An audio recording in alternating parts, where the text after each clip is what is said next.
En el programa de hoy nos acompaña una de las voces más sólidas y valientes del periodismo de investigación en México. Una periodista que ha dedicado su carrera a documentar la corrupción, analizar las políticas públicas y poner en el centro a las personas afectadas por las decisiones del poder. Es autora del libro La austeridad mata y coautora de investigaciones emblemáticas como La estafa maestra. Su trabajo ha revelado cómo operan los sistemas de desvío de recursos públicos y las consecuencias humanas de la impunidad. Su rigor periodístico ha trascendido fronteras y ha sido reconocido con algunos de los premios más importantes del periodismo en México y el mundo, como el Premio Ortega y Gasset, el Premio Nacional de Periodismo y una mención especial del Premio María Moores Cabot de la Universidad de Columbia. Hoy conversaremos sobre periodismo, poder, responsabilidad pública y el costo de investigar aquello que muchos prefieren ocultar. Hoy con nosotros, Nayeli Roldán. Muy querida Nayeli Roldán, me da mucho gusto saludarte esta tarde y preguntarte, ¿y tú cómo estás? Pues bien, Julio, pero también un poco preocupada por el ritmo que estamos arrancando este 2026 y el rumbo que está tomando el mundo en general. Bueno, Nayeli, pues pareciera efectivamente que ya han pasado varios meses de este año, sin embargo estamos concluyendo apenas el mes de enero y como tú bien dices, geopolítica global, grandes transformaciones, grandes cambios, muchas noticias día con día y qué te puedo decir Mm, del país, de este México que tú bien conoces, Nayeli, y por el cual las has trabajado tanto en tus espacios de investigación.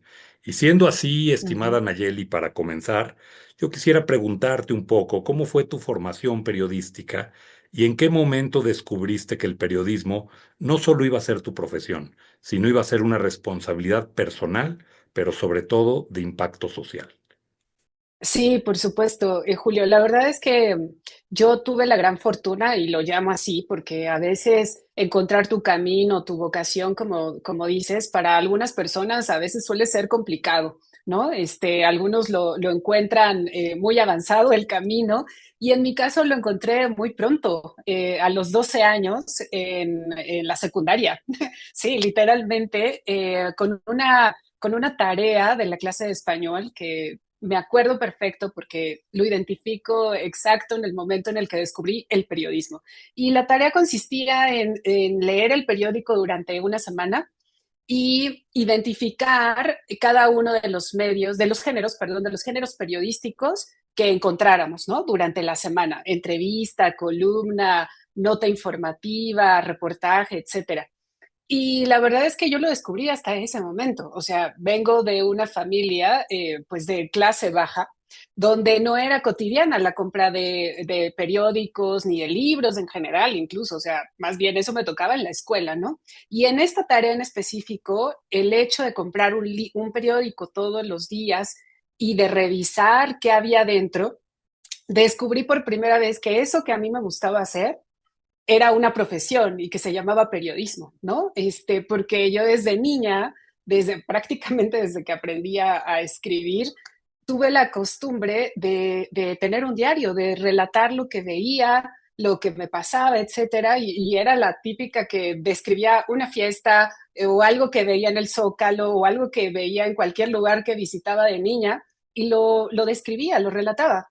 Y luego, cuando encontré o cuando tuve que hacer esta tarea, dije, wow, o sea, hay alguien a quien le pagan por escribir y por describir y por preguntar, porque además también, claro, los niños, de por sí que siempre somos o son, tienen curiosidad por todo. Pero yo dije, wow, o sea, hay gente que hace entrevistas, ¿no? O sea, que pregunta permanentemente.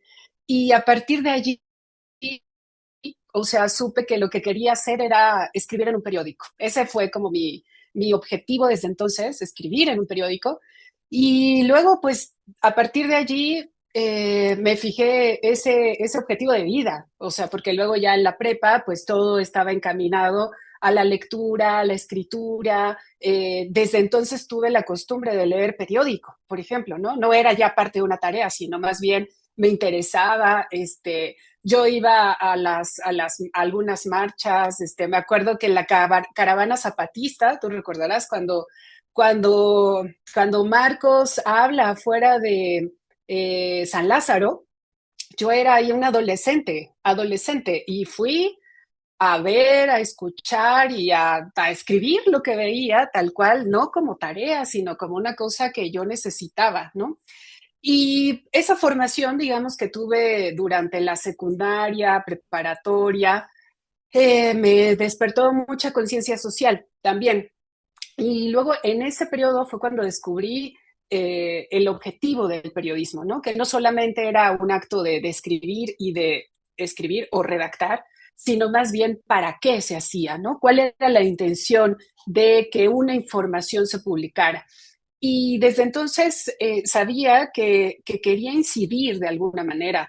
La verdad es que siempre he sido una utópica, cursi, absoluta, entonces sí creo completamente en que uno puede contribuir a cambiar algo para bien, ¿no? Y entonces para mí se volvió eso, hacer periodismo, el incidir, el señalar lo que está mal para que se pueda corregir y para que en algún momento las personas podamos vivir desde nuestra comunidad hasta el país, hasta el mundo, de una mejor manera. Y bueno, pues así llegué a la universidad, estudié periodismo. Con esa misma idea empecé a buscar oportunidades también antes de acabar la carrera en hacer prácticas profesionales en los periódicos, ¿no? En ese periodo en el que a uno no le pagan nada, pero trabajas todo lo que te digan. Trabajas todo el día, claro. Exacto, trabajas todo el día, no ganas nada prácticamente, porque yo sabía perfecto que, pues, te vuelvo a repetir, venía de una familia donde era la primera en ir a la universidad. Y por lo tanto no iba a tener, sabía que no iba a tener la menor ayuda para poder entrar siquiera a los medios, ¿no? Y entonces me interioricé esa frase en la universidad de uno puede empezar de jalacables, ¿no? Entonces, con esa idea, llamaba a los periódicos para decir, oigan, hay espacio para ser asistente de redacción, y así lo hice durante mucho tiempo hasta que un día en Milenio me dijeron, sí, hoy se hacen los exámenes, ¿no? Y ese día hice un examen que básicamente era que dijeras la nota más importante de la semana, que redactaras una nota con esa información. Los que te preguntaban quiénes eran los gobernadores de diferentes estados, cuántos diputados, cuántos senadores había, ¿no? Cosas por el estilo que evidentemente solo sabrías si lees el periódico, ¿no? Y entonces, insisto, para mí dejó de ser cumplir con una tarea, ¿no? Obtener una calificación, sino era parte ya de mi interés de vida en general.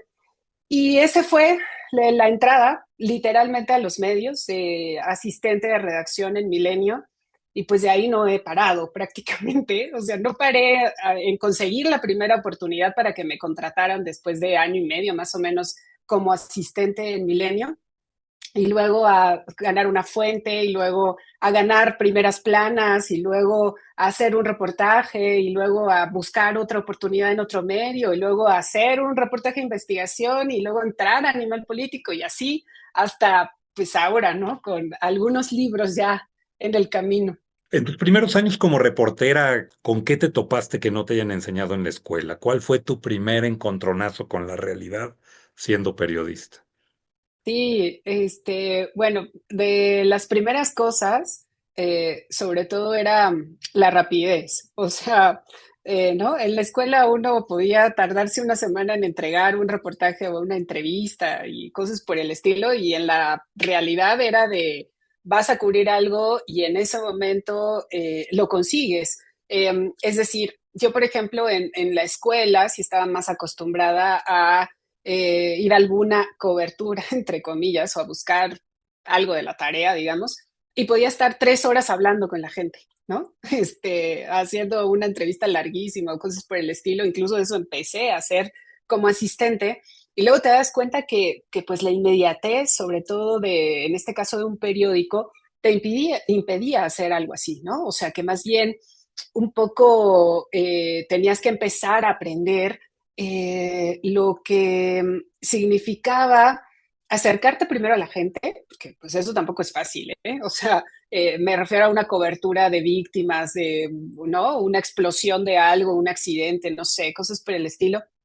Primero en aprender a acercarte a las personas para que acepten hablar contigo. Luego, por supuesto que respetar y darle cierto tiempo, pero digamos que también aprender a que no te puedes quedar ahí 3 horas, ¿no? Eso por un lado. Por el otro, también en la parte política, digamos, pues lo que era también los funcionarios públicos, el comportamiento de la fuente, ¿no? De los periodistas, que a mí me llamaba mucho la atención que si algunos periodistas cubrían Senado, se creían senadores, ¿no? Claro. Este, sí, Es la mimetización del sí, cargo, claro. sí, un poco también este, esta sensación como de verlos como alguien muy arriba, muy lejanos, no sé. Yo nunca lo sentí, la verdad. O sea, para mí siempre era como de, o sea, son funcionarios, ¿no? No es como de alabanza, sino más bien de petición de rendición de cuentas. O sea, la posibilidad de que un periodista estuviera frente a un secretario de Estado o con senadores o con diputados, para mí no era como un privilegio personal en el sentido de creerme parte de ese entorno, sino la posibilidad de hacerles preguntas directamente, ¿no? Y que en ese entendido de periodista funcionario, sí tuvieran, no, no sé si, no, sí, la obligación finalmente de responder, ¿no? Entonces, eso a mí me chocaba mucho de joven, o sea, digamos, era una cosa de ese romanticismo de juventud y de, ¿no? Y de salir al mundo cuando veía a compañeros pues ya mayores con este trato hacia los funcionarios públicos me llamaba mucho la atención, la verdad, sí era como de esas cosas que evidentemente nunca te dicen en la escuela, ¿no? Un diálogo diferente, un lenguaje distinto y el comportamiento de muchos colegas también bastante peculiar. Pero fíjate que aquí vas justo a donde yo quería llegar. Pudiste haber Mm. tomado caminos más cómodos dentro del periodismo, pero sin embargo has elegido investigar al poder. Investigar al poder. ¿Por qué decidiste ir hacia allá cuando en México hoy una de las profesiones más riesgosas del mundo no nada más es ser periodista, sino es justamente cuestionar al poder?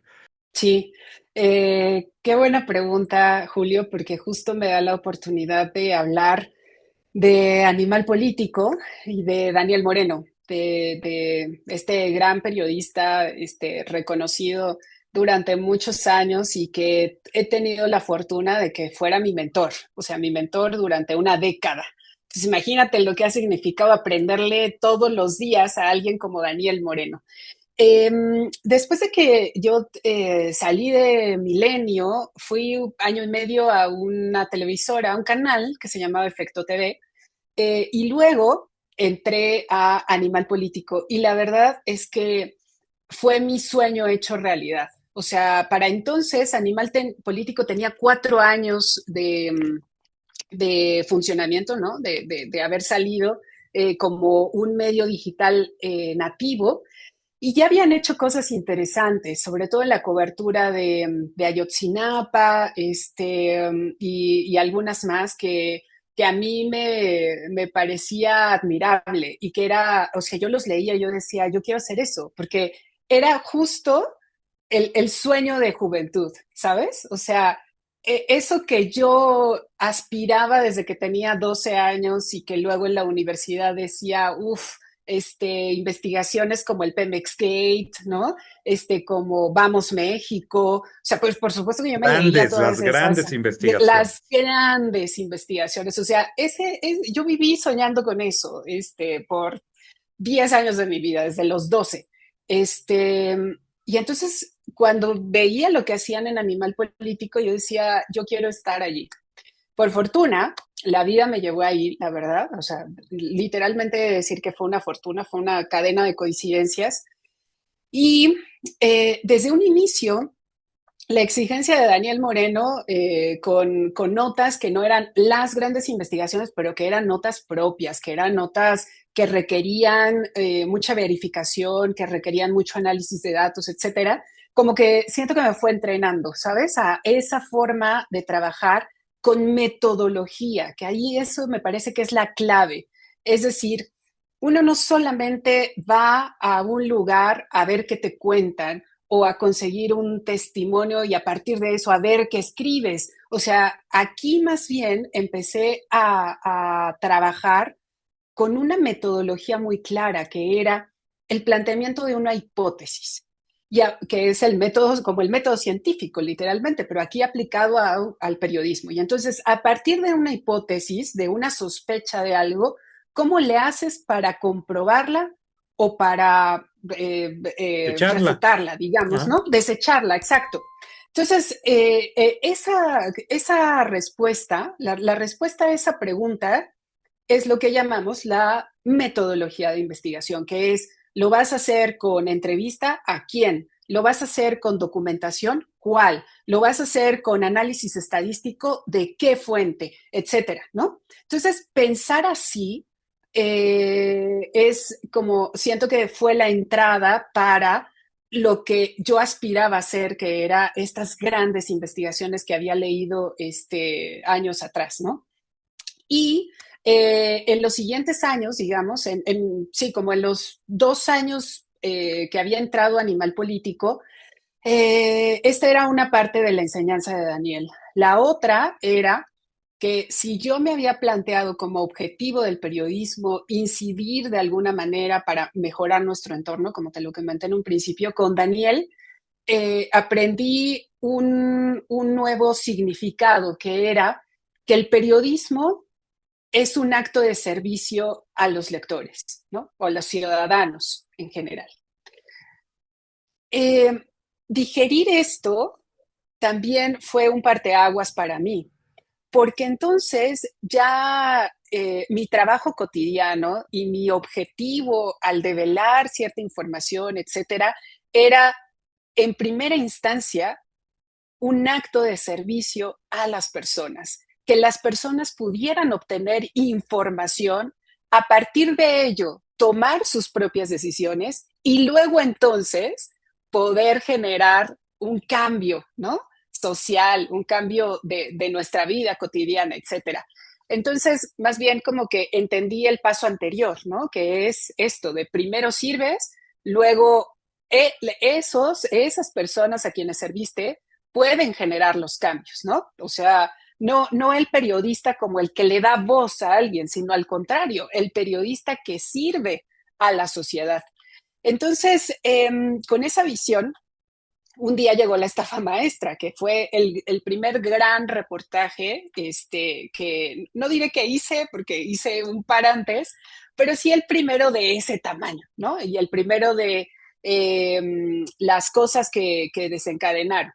ahí te voy a interrumpir un poco porque Claro. justamente, y para darle justamente contexto a esto de la estafa maestra, yo creo que la estafa maestra es, Nayeli, sin lugar a dudas, un punto de quiebre en el periodismo mexicano. Si bien se habían investigado otros casos que ya hemos mencionado aquí, la estafa maestra marcó un antes y un después para el periodismo mexicano. Pero yo te quisiera preguntar ahí, y hago un poquito de recuento antes de la pregunta. Yo lo que te diría es que fue una investigación sobre un sistema de desvío de recursos públicos mediante contratos en dependencias federales, universidades públicas y empresas tentativamente fantasma durante el sexenio de Enrique Peña Nieto. Incluso surgieron nombres de personas imputadas, la mayoría de los involucrados no enfrentaron procesos penales por delitos graves o han sido absueltos de todo. Tampoco hubo una larga lista de condenas formales, pero sin embargo Rosario Robles Berlanga, que por ejemplo era una figura ícono ahí, que fue la funcionaria más conocida señalada Uh por el -huh, caso, fue la secretaria de la entonces Sedesol y de Sedatu. No es cosa uh -huh. menor. Yo te quisiera aquí preguntar, para ti en lo personal, ¿qué cambió tu vida después de esa investigación? Una vez soltada la bomba, sálvese quien pueda. Completamente, completamente, Julio. Y aquí también habría que mencionar algo muy relevante que es, y por qué yo estoy tan agradecida de haber estado en Animal Político y haber aprendido de alguien como Daniel Moreno, que es qué medio se iba a aventar la bomba, ¿no? De esta investigación, de publicarla durante la administración de Enrique Peña Nieto, ¿no? Generalmente siempre haces como que la investigación del sexenio que ya acabó, Sí, ¿no? sí, claro, En una administración distinta. cuando está un poco más lejecitos el tema, ¿no? Exactamente, pero aquí yo siempre diré, no es que el resto de periodistas que trabajan en diferentes medios no tuvieran la capacidad de hacer una investigación de ese tamaño, es que el medio generalmente no se iba a atrever siquiera a darle espacio de investigación a sus periodistas, como sí ocurrió con Animal Político y Daniel Moreno. Entonces, bueno, después de eso, sí te diría, cambió muchas cosas para muchas personas. Para el medio, por supuesto, o sea, ya habíamos publicado las empresas fantasma de Duarte, ¿no? El entonces gobernador de Veracruz y que también tuvo mucho impacto esa investigación, pero me parece que, como bien mencionas, y no quiero pecar de arrogancia, pero la estafa maestra sí fue un parteaguas, sí, porque a diferencia de lo que se había publicado, que eran casos y que todos se habían tratado, digamos, como la manzana podrida, ¿no? Javier Duarte, Roberto Borge, como una responsabilidad unipersonal. El paso que dimos con la estafa maestra fue demostrar un sistema de corrupción, ¿no? Y creo que eso es el gran aporte en esta investigación periodística y en la metodología también para llegar a esa conclusión y que no nos pudieron refutar ni una coma, ¿no?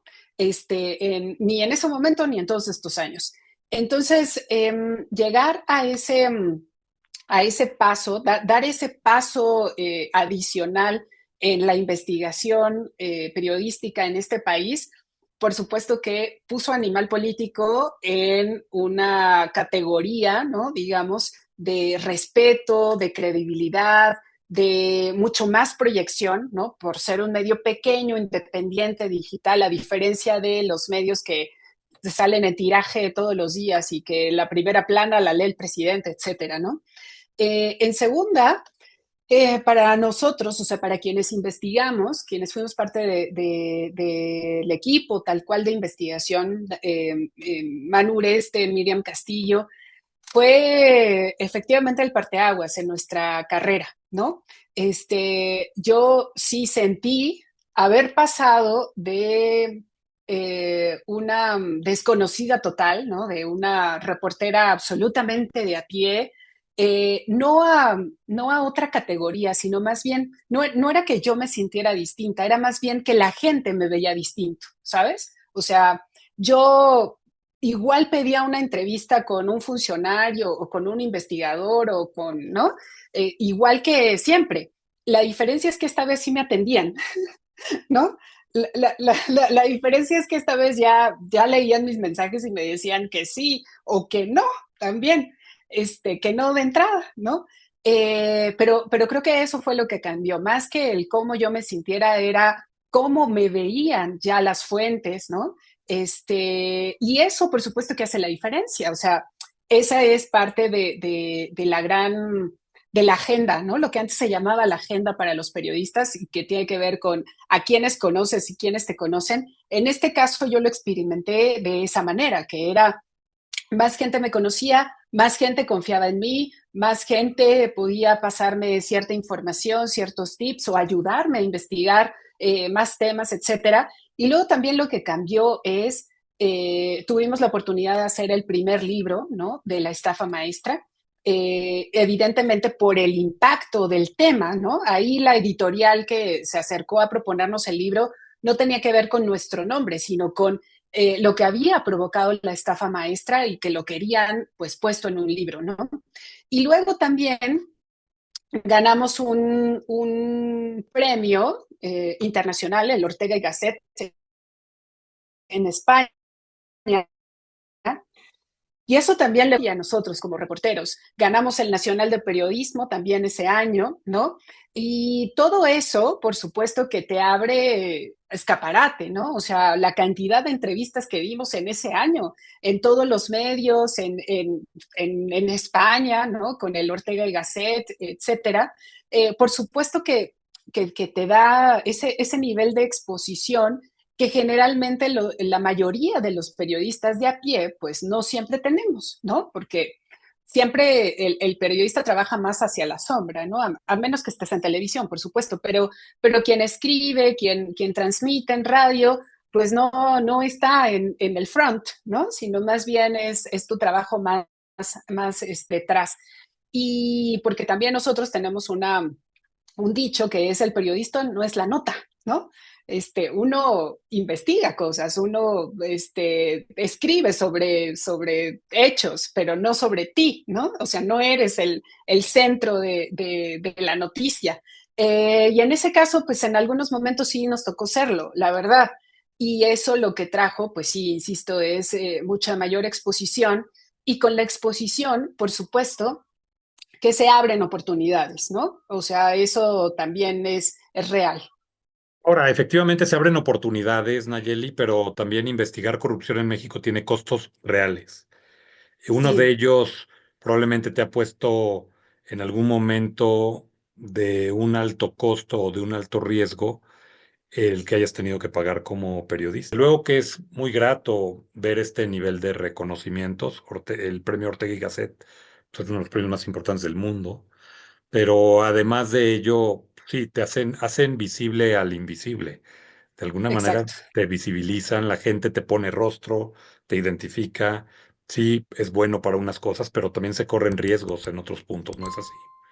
Completamente, completamente, Julio. Y también algo que siempre destaco es, siempre se habla de lo peligroso que es ejercer la profesión, pero también siempre diré que, por lo menos en el sexenio pasado, la visibilidad que ganamos a partir de esa investigación y luego lo que siguió, yo sentía que era como un cierto nivel de protección. Obviamente no infalible, pero cierto nivel de protección por el costo, ¿no? Que significaría que casualmente algo nos pasara.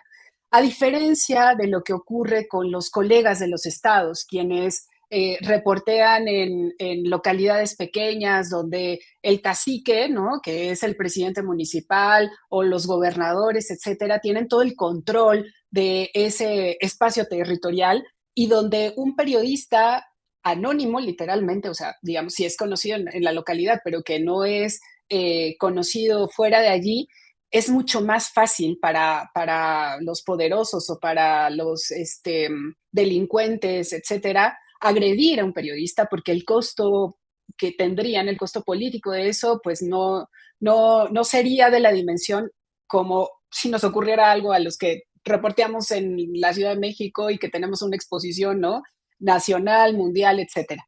Y eso pasaba, o sea, y por eso he de decir que durante el sexenio anterior, o sea, el de Peña Nieto, la verdad es que nunca sentí eh, esta posibilidad de agresión o de atentado, aunque yo investigaba corrupción, ¿no? Generalmente también quienes estudian un poco más de intimidaciones eran los colegas que investigaban más hechos de violencia, ¿no? Desapariciones en ese momento, homicidios, etcétera, crimen organizado, Organizado. era mucho más marcado, exacto, era mucho más marcado.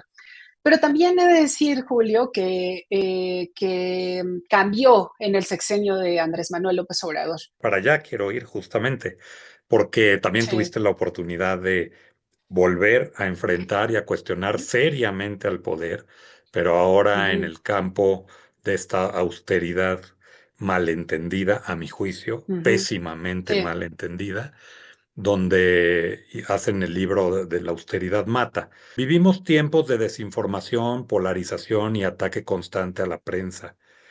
Desde tu experiencia, ¿qué tan fuerte o qué tan frágil está hoy el periodismo en México? Primero yo te preguntaría, En estos años que tú puedes comparar sexenio tras sexenio, digo, si eres joven, pero ya te ha Mm, tocado estar al sí. menos en 4 sexenios, ya Ujú, trabajando en una posición relevante del ujú, periodismo, incluyendo este que comienza. Tampoco te voy a echar los sí. años encima, mi querida Nayeli. Ay, oye, Pero, Julio.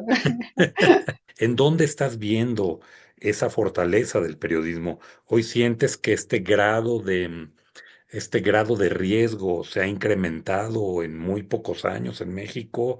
Estamos hablando 10 últimos años, si tú quieres. ¿Cómo te sientes? ¿Cómo percibes el ambiente? Si bien no en lo personal, posiblemente, pero sí en el entorno de los medios, del periodismo. Es un panorama oscuro, Julio, para los periodistas y para los medios actualmente. Nunca hemos tenido un ambiente ideal, un escenario ideal. O sea, por supuesto que en cada periodo histórico a los periodistas nos ha tocado luchar y resistir, pero en este momento estamos ante otro espacio de desafío. Em, lo que significa la estrategia de propaganda que comenzó Andrés Manuel López Obrador en su conferencia matutina, sin duda ha mermado la credibilidad de los periodistas y de los medios. Y no porque los medios en general, todos, sean pues la Madre Teresa de Calcuta, y yo por supuesto que también le doy la razón a los ciudadanos que reclaman que muchas veces los grandes medios han quedado a deber en momentos históricos, ¿no? Y por acuerdos de publicidad, etcétera. Todos los gobiernos lo han hecho, todos los gobiernos han acordado con medios, etcétera. Eso es innegable. Pero lo que ha hecho el presidente o lo que hizo el presidente López Obrador es que nos metió en la misma bolsa a todos, incluyendo a estos periodistas y medios que intentamos hacer las cosas diferente, ¿no? Que intentamos realmente develar estas cosas, ¿no? Como lo hicimos muchos años en Animal Político. Y esta agresión directa del presidente poniendo nombre y apellido de los periodistas, ¿no? Llamándonos sicarios, chayoteros, parte de la mafia del poder, etcétera, repitiendo el mensaje todos los días. Por supuesto que para las personas le significó mucho, o sea, que la máxima figura del poder dijera que Animal Político, que Daniel Moreno, que Nayeli Roldán eran chayoteras y que chayoteros y que recibieron dinero de Enrique Peña Nieto, no sé qué, esta descalificación al mensajero tenía todo el objetivo de que descalificaran el mensaje, ¿no? Y el mensaje eran esas investigaciones que por supuesto íbamos a seguir sacando durante el gobierno de Andrés Manuel López Obrador. La diferencia es que él cultivaba, ¿no? Esta idea de que estas personas, estos medios, etcétera, tenían una agenda oculta o eran sicarios de la información, ¿no? Entonces, cuando nosotros llegábamos a publicar algo, te juro de verdad, Julio, o sea, los comentarios de la gente era, ni los leo porque ustedes son chayoteros, ¿no? Y no fue solamente una cosa de percepción de algunos comentarios en redes sociales, sino que incluso el Instituto Reuters hizo un análisis, ¿no? De la credibilidad de medios y periodistas en el mundo, y en México justamente se observa de 2018 a 2025 la baja en la credibilidad hacia los periodistas, no solo a los medios, a los periodistas, cuando teníamos un nivel medianamente de respeto, ¿no? Y de credibilidad social, bajó, pero así se ve la tendencia. Y para mí, eso es resultado de esta estrategia, de esta propaganda de ataque a ciertos actores. Los periodistas éramos unos, pero también atacó a los defensores de derechos humanos, a las organizaciones sociales, al poder judicial, ¿no? Etcétera. Todos esos que en realidad son los entes o instituciones que demandan rendición de cuentas al poder. Entonces, viéndolo a la distancia, lo que ocurrió fue desacreditar a todos esos que en algún momento iban a demandar rendición de cuentas para que cuando lo hicieran estuvieran debilitados. Y entonces es lo que significaba exigirle al poder que nos informara o que hiciera las cosas de cierta manera, pues esas voces simplemente ya no tenían el mismo peso, ¿no? Y lo que sucede, y lo que, más bien, lo que provocó que en algunas ocasiones el presidente pusiera nuestros nombres, incluso los datos con la corresponsal del New York Times cuando publicó su número de teléfono, ¿no? Eh, Significó como la bandera de salida para las agresiones en general. O sea, yo lo noté inmediatamente. El nivel de violencia digital subía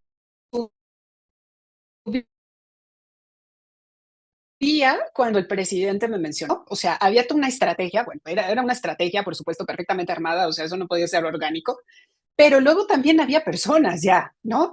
Y a tal grado que en algunas ocasiones a Denise Dresser sí le pasó que alguien le gritara en la calle, ¿no? Que ese es el Lo paso recuerdo, siguiente. incluso que le increparan en una marcha, incluso lo recuerdo bien. Exacto, ¿no? Entre otros Entonces, momentos. insisto, entre otros momentos, por supuesto, Dalila de proceso enfrentó también varios momentos complicados en la cobertura de las marchas, ¿no? De los mítines de López Obrador, cuando ella es una de las voces, de las caras muy visibles de hacer preguntas de interés público en la conferencia de prensa. Entonces, digamos que yo no sé si intencionalmente o no, el presidente nos colocaba ahí como, y lo que pasaba después era que la gente, digamos, pues se subiera a la ola de ofensas, ¿no? De ataques, etcétera, por lo menos en redes sociales, pero lo peligroso era que pasara ya a la vida real, ¿no? Y me parece que esa tendencia continúa un poco. Estoy convencido que sí. Y yo te quisiera preguntar, nos quedan pocos minutos del programa, pero no quiero que se me vaya en hacer una reflexión importante. ¿Vuelves tú al periodismo de investigación fuerte, frontal, serio, documentado? Claro, con grado de dificultad muy alto por el sector en el que te enfocaste, que fue el sector médico, pero especialmente el abastecimiento de medicamentos, donde la información, mis respetos, porque después de hacer eso puede ser actuaria en cualquier parte del mundo, después de haber desenmarañado todo eso. Pero La austeridad mata fue un ensayo periodístico en el que analizaste el impacto de la política de austeridad, pero sobre todo de las políticas públicas impulsadas por el gobierno del presidente López Obrador. Incluso cómo esta política había afectado los servicios básicos y la vida de millones de personas en el cuidado de su salud. En este libro, La austeridad mata, hiciste una crítica directa a decisiones de política pública, pero además lo hiciste de una manera también distinta, donde la premisa central del libro fue esa política de austeridad como tal, pero sí, concebida como un ahorro en el gasto público, pero que terminó degradando los servicios del sistema público de salud en México, de la educación, de programas sociales, en fin. ¿Qué te llevó a eso nuevamente, Nayeli? Yo te diría algo que no había mencionado y que es muy importante, que es, hay una frase de un colega, Paris Martínez, que dice que él hace periodismo desde la indignación. Y cuando lo escuché, me resonó porque dije, sí, claro, yo también. O sea, a ver, yo no sé quién, o bueno, sí sé quién, eh, puede mantenerse indolente cuando hay niños con cáncer que no tienen sus medicinas o cuando hay personas durmiendo afuera de los hospitales y cuando hay gente que no, cuyos familiares mueren porque no les pudieron hacer una cirugía o porque les faltaba una sutura para hacerlo. Yo no puedo con eso. O sea, perdón, a mí sí me mueve, me conmueve, me duele, me enoja, sobre todo porque este país tiene recursos. O sea, no es que no lo tengamos, la cosa es cómo deciden gastarlo. Entonces, a partir de ese enojo y dolor de presenciar esas historias desgarradoras en los hospitales, comenzó la duda de qué está pasando. O sea, el sistema de salud en México nunca ha sido, nunca ha tenido lo suficiente. Eso es un hecho, sí. O sea, nunca hemos sido, ¿no? Nunca ha alcanzado para todo. Pero que me relataban los médicos, el personal sanitario, era, esta vez no antes no teníamos medicamentos muy especializados, muy caros. Ahora no tenemos gasas, ¿no? O sea, ahora no tenemos guantes. Ahora no hay ni siquiera jabón, ¿no? En los hospitales. Eso, o sea, perdón, pero eso es un básico indispensable. Y entonces mi obsesión por los datos, mi obsesión por esta metodología, ¿no? Fue cómo compruebo que esta austeridad en realidad han sido recortes y dónde han recortado para que tengamos este impacto en los hospitales y sobre todo en la vida de las personas. Y entonces, bueno, pues sí, fue un trabajo de delinear una metodología para poder comprobarlo, ¿no? A partir de información pública, de fuentes abiertas, de solicitudes de información, etcétera. Y he de decir que justo por esta obsesión de que las investigaciones estén absolutamente blindadas y que sea yo quien encuentre un error antes de que se publique, lo que hago mucho es acudir con la gente que sabe, o sea, literalmente casi a que me den clase. Y eso sí es lo que me ha dado, digamos, tener esta exposición, porque si busco a una fuente que tuvieron cargos muy relevantes en el sector salud y les digo, solo quiero entender, o sea, no quiero una declaración suya, quisiera entender cómo Explíqueme. funcionan las compras, sí, cómo funcionan, ¿no? Los medicamentos, cómo funciona, etcétera. Y te juro que también para mí eso es una cosa que agradezco en la vida en general, que es encontrarme con gente así de empática, pero sobre todo generosa. O sea, de poderme dar 2 horas de su tiempo, 5 horas de su tiempo para darme clase y que ellos no van a aparecer en ningún lado, ¿no? O sea, que no van a tener crédito de nada, que no, o sea, que con la única intención literalmente es de ayudarme a entender. Entonces, yo teniendo eso, Julio, o sea, no podría no esforzarme todo lo que pueda por hacer la mejor investigación o hacer esa investigación de la manera más pulcra posible, justamente para que quede ahí asentado, que sea irrefutable y que sea parte digamos, del testigo de la historia, porque lo que es cierto es que ahora bajo esta narrativa de tengo otros datos o de si yo digo que, no que eso es falso, nada más por decirlo, ¿no? Sin mostrar ninguna prueba ni hecho ni nada de evidencia, es muy complicado, Julio. O sea, es muy complicado que ahora la gente quiera siquiera acercarse a leer una investigación, ¿no? A pensar que esos datos se pueden encontrar o que esa metodología se puede replicar y que ellos mismos pueden llegar a esas conclusiones, sino que ahora simplemente es decir, no es cierto, o la presidenta dijo que esto no es cierto y con eso se queda, ¿no? Entonces, es complicado, pero yo también le apuesto que aunque en este momento no veamos los resultados, digamos, o sea, no veamos a gente diciendo, claro, esto está pasando y está mal o lo que sea, en algún momento sí va a pasar. O sea, por eso es que no pienso dejar de hacerlo. O sea, en algún momento esa información te encontrará eco, en algún momento esa información será el registro de lo que ha estado pasando en estos años, ¿no, Julio? Sentido, hará sentido, claro que sí, será pertinente, ya lo es, pero lo será más. Y yo para cerrar te preguntaría, de todas las investigaciones que has realizado, ¿hay alguna historia que todavía te acompañe porque te marcó emocionalmente? Es decir, que tú, a pesar de la publicación y de todo, digas, esto está sucediendo y nadie lo está viendo, o esto, aunque lo llevé, hice visible lo invisible, lo saqué a la luz, pero el camino no se ha corregido, el camino, vamos, nadie ha hecho por enderezar la plana, por hacer las cosas mejor. Te queda ese sentimiento, digo, muy humano, pero también profesionalmente hablando, conociendo los antecedentes y elementos, debe ser difícil, ¿no?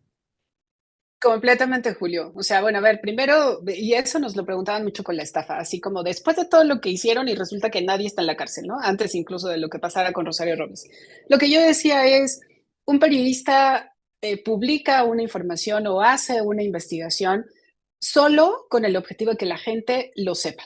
Se Lo que entere. pasa después no está, sí, se entere. No te conviertes en agente de Ministerio Público ni juez, ¿no?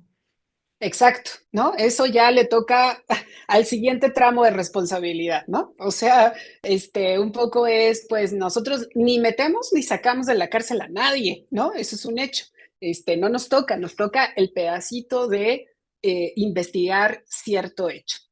Pero en el caso de salud, yo te diría que sí aspiraba a que alguien a quienes les toca tomar decisiones realmente les pudiera conmover de alguna manera. No, no, no que me dieran la razón públicamente, ¿eh? O sea, no, no me interesa siquiera eso, pero que algo les pudiera mover para decir, caramba, si le recortamos a esto, puede que más personas pasen por esta situación que en estas historias hemos visto o leído, ¿no?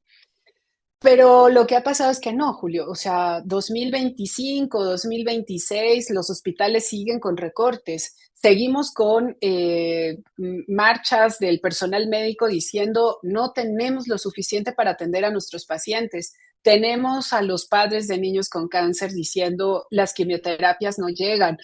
Seguimos con personal médico despedido porque no hay suficientes recursos para pagarles los salarios. O sea, tenemos un incremento de sarampión y como demostramos en toda esta cobertura de salud, en 2019 se compraron las vacunas 3 meses antes de acabar el año. Eso por supuesto que impactó para que no vacunaran a los niños. Esta semana se murió un niño de 1 año por la falta de vacuna de sarampión.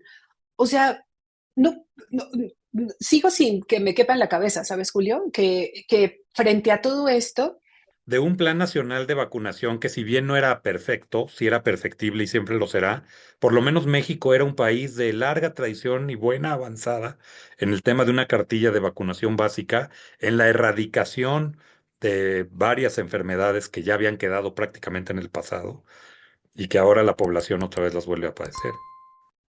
exacto. Y yo te diría, hay un caso en específico, o bueno, dos más bien, uno de una chiquita que con hidrocefalia, que conocía a su abuela, bastante joven además, o sea, su abuela tenía 4 años más que yo, pero la niña había nacido con este padecimiento y durante los 4 años de vida no habían podido operarla en Oaxaca justo en el sexenio de López Obrador, es decir, cuando se acabó el seguro, cuando eliminó el seguro popular y que el hospital Valdivieso de Oaxaca se quedó en los huesos, literalmente. Entonces, la niña se puso muy mal en algún momento, justo cuando yo conocí a la abuela y la entrevisté para esta investigación. Y logramos publicar su historia, logramos que gente ayudara, ¿no? De diferentes maneras, que la Secretaría de Salud me hablara para decirme, oye, ¿cómo ayudamos con este caso? La trasladaron al Instituto Nacional de Pediatría, la operaron tiempo después y la niña falleció. Saber si la intervención hubiera ocurrido antes, le hubiera salvado la vida, pues no hay manera, o sea, estaríamos especulando. Pero es un hecho que la cirugía llegó tarde. Es un hecho que su situación se complicó en los días en los que en el hospital le dijeron, perdón, pero no podemos hacer nada porque no tenemos insumos para eso, porque ya no hay neurólogo pediátrico, ¿no? Porque ya no había para pagarle al neurólogo pediátrico. Entonces, todavía, o sea, yo seguí el caso durante mucho tiempo hasta que un día la abuelita me avisó que la niña había fallecido. Por supuesto que son de esas cosas que jamás se te van a olvidar, que claro, uno hace lo que puede y, ¿no? Pero imagínate cuántos casos hay así que no llegaron a un medio de comunicación y que son las personas que están afuera de los hospitales, así como encontré a la abuelita ese día, ¿no? Y habían decenas. Otro niño que murió de cáncer y que también su mamá dice, yo hice todo lo posible, incluso buscar al presidente cuando vino a Oaxaca y decirle, presidente, lo están engañando. Las quimioterapias no están llegando al Valdivieso, ¿no? También al hospital de Oaxaca. Y el presidente decía, no, sí, sí están llegando, o sea, sí van a llegar. Y la mamá diciendo, no es cierto. Y el niño diciendo a la mamá, mamá, por favor, ya, para, o sea, ya, descansa y déjame descansar. Es brutal, Julio. O sea, como un niño de 8 años dice eso y luego también fallece por falta de atención. O sea, porque las horas que hacían de su casa al hospital donde lo podrían recibir, no le alcanzó a resistir. O sea, perdón, pero si a alguien no le importa eso, me pregunto de qué está hecho. O sea, esas sí son de las cosas que sigo sin poder creer después de estos años de investigar corrupción y corruptos, ¿eh? O sea, Yo siempre he considerado, Nayeli, que el ser no apto para el cargo, incluso siendo presidente de la República, hace más daño que ser corrupto. El ser inepto. El ser inepto muchas veces causa mucho más daño que ser corrupto. sí. La última pregunta que yo te haría, si un joven o una joven quisieran dedicarse al periodismo de investigación, ¿qué tendría que saber antes de dar ese paso y por qué? A pesar de todo, ¿vale la pena hacerlo? Yo te diría que en mi camino yo he comprobado que vale la pena hacerlo. Pero también es cierto que este es un momento muy complicado, que si alguien quiere optar por este camino del periodismo de investigación, que sepa que ahora es un maratón de 20 kilómetros, pero con obstáculos. O sea, es más complicado todavía. O sea, necesitas un nivel de resistencia y de lucha, de entereza y de coraje y de muchas cosas, mucho más que hace unos años, me parece, porque las opciones en medios cada vez se van reduciendo más, porque las nuevas tecnologías también están complicando más nuestro papel, incluso, ¿no? Inteligencia artificial que va a desplazar un montón de tareas, ¿no? Incluyendo algunas periodísticas. El mundo en general, ¿no? La posverdad, la desinformación, etcétera. O sea, ahora tenemos muchos más frentes todavía abiertos. Entonces, es complicado, pero creo que alguien tiene que hacerlo también. Entonces, vale la pena al menos intentarlo y luchar por eso, Julio. Yeli, en 30 segundos, ¿qué país quieres dejar para México y para las próximas generaciones? Un país justo, un país donde todos podamos vivir en paz y simplemente preocuparnos por hacer y vivir de lo que nos gusta, nada más. Ujú. Muchas gracias, Nayeli. Hemos llegado al final de esta conversación. Agradecerte muchísimo tu participación en el programa, pero también, cómo no, agradecer mucho el trabajo que has hecho en favor del periodismo. Me ha tocado verte triunfar en muchos lugares, recibir premios internacionales, no nada más me refiero a los de España, en el mundo. Recientemente, el año pasado, todavía un nuevo premio también muy relevante, entre otros. Y a mí me da mucho gusto ver que sigas siendo alguien congruente, comprometida, profesional, con método, con metodología, con conocimientos, y que los pongas a disposición del periodismo de manera estructurada y con tanta certidumbre. Yo espero que cuando te sientas sola, pienses que no lo estás, que muchos te acompañamos y que a muchos nos representa tu trabajo. Así que muchas gracias. Te envío un gran abrazo y espero verte muy pronto. Muchísimas gracias, Julio, por tus palabras que valoro muchísimo y por este espacio. Abrazo enorme. Gracias. Nos vemos pronto. Hasta pronto. Adiós.